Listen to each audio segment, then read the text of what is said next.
Scam లో మరొకరు arrest అయ్యారు. ఏపీ లిక్కర్ స్కామ్ లో A6 గా ఉన్న సజ్జల శ్రీధర్ రెడ్డిని పోలీసులు అరెస్ట్ చేశారు.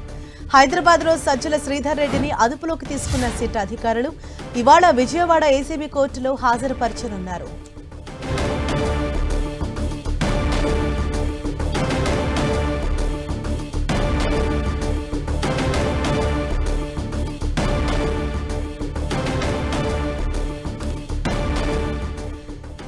ఏపీ లిక్కర్ స్కామ్ లో మరొకరు అరెస్ట్ అయ్యారు.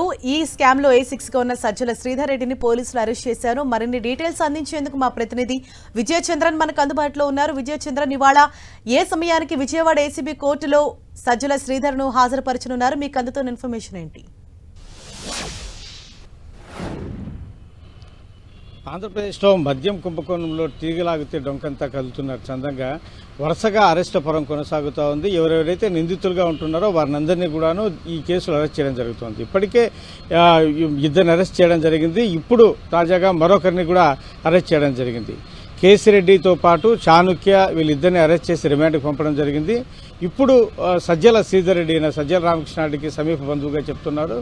ఎస్పీ ఆ గ్రూప్ సంబంధించినటువంటి అధినేతగా ఆయన ఉన్నాడు. ఈయన కూడా ఈ మద్యం కుంభకోణానికి సంబంధించి ఏవైతే కనుక ముడుపులు ఎవరైతే వసూలు చేసే దాంట్లో కూడా ఈయన పాత్ర కూడా ఉందని చెప్పేసి భావిస్తుంటారు. కాబట్టి దీనికి సంబంధించి ఆయనను హైదరాబాద్లో రాత్రి అరెస్ట్ చేశారు. ఈరోజు ఆయనను హైదరాబాద్ నుంచి విజయవాడకు తీసుకొస్తున్నారు. ఇక్కడ ఏసీబీ అధికారులు విచారించిన తర్వాత, సిట్ అధికారులు విచారించిన తర్వాత ఈయనను ఏసీబీ కోర్టులో హాజరుపరుస్తారు. ఈరోజు మధ్యాహ్నం తర్వాత ఆయనను కోర్టులో హాజరుపరిచే అవకాశం ఉంది. ఎందుకంటే దీనికి సంబంధించినటువంటి వ్యవహారాల్లో ఇప్పటికే పలువురిని విచారణ చేయడం కూడా జరిగింది. ఈ కేసుకు సంబంధించి పలువురు అరెస్ట్ చేసేందుకోసం అని చెప్పేసి ఇంకా ప్రణాళికను సిద్ధం చేస్తూ ఉంది. దీనికి సంబంధించి ఇంకా ఎవరెవరు ఉన్నారు దీంట్లో అనే దాని మీద పూర్తి స్థాయిలో విచారణ చేయాలా అని చెప్పేసి భావిస్తోంది. ఎందుకంటే ఈ దీంట్లో బిగ్ బాస్ ఉన్నాడు అని చెప్పేసి ప్రభుత్వం అయితేనేమి టీడీపీ పెద్దలు పదే పదే చెబుతున్న నేపథ్యంలో అన్ని విషయాలన్నింటినీ కూడాను ఈ నిందితుల దగ్గర ఎవరైతే ఉన్నారో వారి వద్ద నుంచి కూడా